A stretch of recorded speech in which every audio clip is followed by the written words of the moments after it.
Berjumpa lagi dengan channel Klavo Sukacita. Hari ini saya akan membagikan bagian firman Tuhan. Dan sebelum kita membaca, mendengar, dan merenungkan firman, mari kita berdoa. Saat ini kami mempersiapkan hati, pikiran, pendengaran, dan perhatian kami untuk ada dalam firman-Mu. Dan karena itu, curahkan kuasa Roh Kudus-Mu menguasai kami, agar dari firman Tuhan yang kami baca, dengar, dan renungkan, memperlengkapi kami di dalam kami menjalani hari-hari kehidupan sepanjang Tuhan berkenan kami ada hidup dan berkarya. Demi Yesus Kristus firman yang hidup kami berdoa. Amin. Bacaan firman Tuhan di hari ini terambil dari 1 Petrus pasal 4 ayat 12 sampai ayatnya yang ke-15. 1 Petrus pasal 4 ayat 12 sampai ayatnya yang ke-15, dan dari perikop pembacaan berjudul menderita sebagai Kristen. Saudara-saudara yang kekasih, janganlah kamu heran akan nyala api siksaan yang datang kepadamu sebagai ujian, seolah-olah ada sesuatu yang luar biasa terjadi atas kamu. Sebaliknya, bersukacitalah sesuai dengan bagian yang kamu dapat dalam penderitaan Kristus, supaya kamu juga boleh bergembira dan bersukacita pada waktu Ia menyatakan kemuliaannya.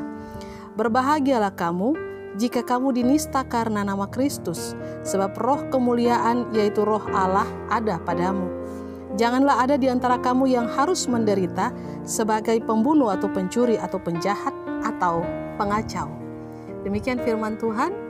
Dikatakan berbahagia adalah kita semua yang telah membaca, mendengar, merenungkan, dan lebih berbahagia jika melakukannya di dalam kehidupan setiap hari. Pemirsa channel Klavo Sukacita, dari bacaan kita 1 Petrus pasal 4 ayat 12-15, tema bersukacita dan berbahagia di dalam Kristus. Bersukacita dan berbahagia di dalam Kristus. Surat ini Rasul Petrus alamatkan kepada orang Kristen yang ia sebut sebagai orang-orang pendatang atau perantau, untuk mengingatkan mereka bahwa pesiarah mereka sebagai orang Kristen adalah di dalam dunia yang membenci Yesus Kristus, dan karena itu mereka dapat mengalami penganiayaan karena iman mereka. Dengan demikian, Rasul Petrus hendak mengarahkan umat Kristen yang tersebar di seluruh provinsi Asia Kecil di wilayah Kekaisaran Romawi agar mengikuti teladan Yesus ketika mereka menemui penderitaan karena namanya. Selain itu juga, Rasul Petrus menasihati orang percaya untuk hidup sebagai orang merdeka. Artinya, karena mereka telah ditebus dari segala dosa, oleh sebab itu mereka tidak boleh salah menggunakan kemerdekaan yang telah mereka peroleh untuk hidup di dalam kejahatan. Selanjutnya, Rasul Petrus mengokohkan iman orang percaya bahwa ketika kehidupan mereka tidak bercela, tetapi mereka kemudian dianiaya, difitnah, dan menderita, maka mereka tidak boleh takut untuk menghadapi penderitaan itu. Petrus memperhadapkan kepada umat tentang bagaimana Yesus juga telah menghadapi penderitaan dan hukuman, padahal dia tidak berbuat salah. Karena bagi Petrus, jika seseorang tidak berbuat salah dan harus menderita, maka itu adalah kasih karunia. Saudara-saudara pemirsa channel Klavo Sukacita yang diberkati, tema kita bersukacita dan berbahagia dalam Kristus. Tadi telah saya sampaikan di dalam penjelasan tentang untuk apa Petrus menuliskan surat ini kepada jemaat-jemaat yang dikatakan sebagai orang-orang pendatang dan perantau di dalam dunia ini, supaya mengingatkan kepada semua umat sebagai perantau di dalam dunia ini bahwa kehidupan kita semua sebagai orang-orang percaya itu sesungguhnya hanya sementara di dunia. Tetapi tempat kita yang kekal telah disediakan, dan itu adalah rumah yang sesungguhnya yang akan kita huni untuk selama-lamanya. Diingatkan juga melalui pembacaan kita ini supaya setiap orang percaya tentunya akan mengalami yang namanya penderitaan, persoalan, dan masalah, tantangan-tantangan. Entahkah itu dia mengalami penderitaan di tengah-tengah pekerjaan, di tengah-tengah keluarga, di dalam menghadapi sakit penyakit karena tubuh yang lemah, dan juga di dalam menghadapi duka cita ataupun kesedihan-kesedihan. Setiap kita akan mengalami penderitaan di dalam kehidupan ini. Tetapi diingatkan bahwa penderitaan itu memang harus kita alami dalam kehidupan kita.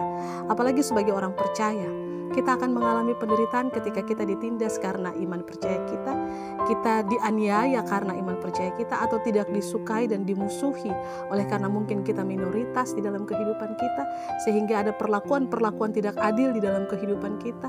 Tetapi jika itu untuk menunjukkan ataupun untuk supaya menyatakan di dalam kehidupan kita kesetiaan kita sebagai orang-orang percaya yang meyakini Kristus adalah juru selamat dan meneladani Kristus di dalam kehidupan, maka kita dikatakan berbahagia di tengah-tengah penderitaan itu.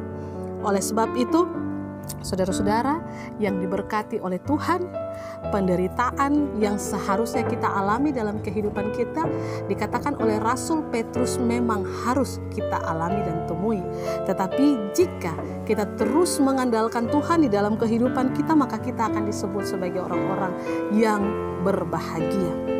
Karena itu adalah lebih baik bagi kita untuk berbahagia dan bersukacita di dalam Kristus ketika penderitaan atau persoalan kita temui tiap-tiap hari dalam kehidupan kita.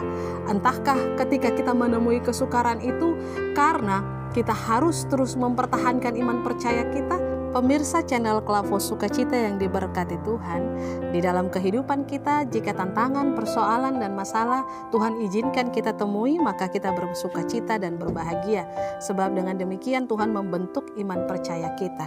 Dan dari tengah-tengah penderitaan ataupun persoalan yang Tuhan izinkan kita temui di dalam kehidupan kita, maka kita pun juga sedang dipimpin, dituntun oleh Tuhan untuk dapat menghadapi dan melewati. Dikatakan di dalam bacaan kita, jangan ada di antara kamu yang harus menderita sebagai pembunuh atau pencuri atau penjahat atau pengacau.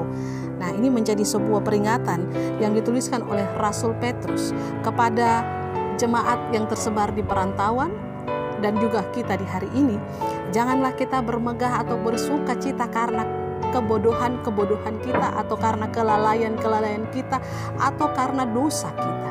Jangan kita bersuka cita karena hal-hal yang demikian, tetapi kita bersuka cita karena kita melakukan apa yang dikehendaki Tuhan melalui firman-Nya untuk harus kita jalani.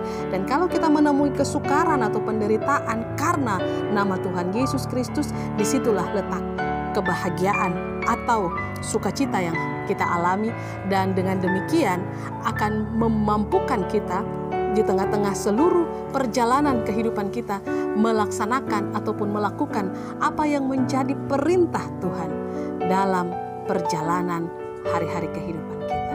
Tuhan memberkati kita dengan firman-Nya. Amin. Mari kita berdoa.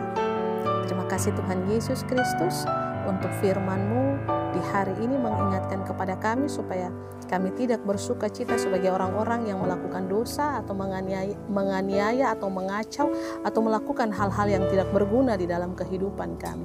Tetapi kami dikatakan berbahagia jika kami melakukan apa yang Tuhan kehendaki. Walaupun kami harus menemui kesukaran, harus menemui penderitaan, harus menemui tantangan-tantangan dan persoalan, tetapi kami dikatakan berbahagia oleh karena kami tetap terus mengandalkan Kristus dalam kehidupan kami dan tidak mudah digoyahkan untuk melakukan hal-hal yang tidak Tuhan kehendaki ataupun mengikuti satu hal apapun yang diinginkan oleh dunia supaya kami meninggalkan keimanan kami. Tetapi kami berbahagia di tengah-tengah penderitaan atau persoalan kami jika kami tetap berjalan menurut kuasa dan kehendak Tuhan. Terima kasih Tuhan Yesus. Hamba berdoa Tuhan memberkati setiap orang yang terhubung dengan channel Klavo Sukacita di mana saja mereka berada, di tengah-tengah kesukaran, penderitaan, masalah-masalah ataupun di tengah-tengah duka cita, di tengah-tengah kelemahan fisik dan kesakitan. Tuhan Allah senantiasa meneguhkan iman percaya mereka. Sebab ketika kami harus mengalami penderitaan, kami harus mengalami persoalan, kami harus mengalami sakit penyakit yang Tuhan izinkan terjadi, jika kami tetap percayakan kuasa Tuhan, maka kami disebut sebagai orang-orang yang berbahagia karena kami diizinkan oleh Tuhan mengalami semua hal ini dan melewatinya. Dan tentu ada hal luar biasa yang mau Tuhan nyatakan di dalam kehidupan kami lewat semua hal yang kami temui ini. Terima kasih Tuhan, ini doa dan permohonan serta ungkapan syukur kami. Terpujilah namamu Kristus kini dan selamanya. Amin. Shalom, Tuhan memberkati.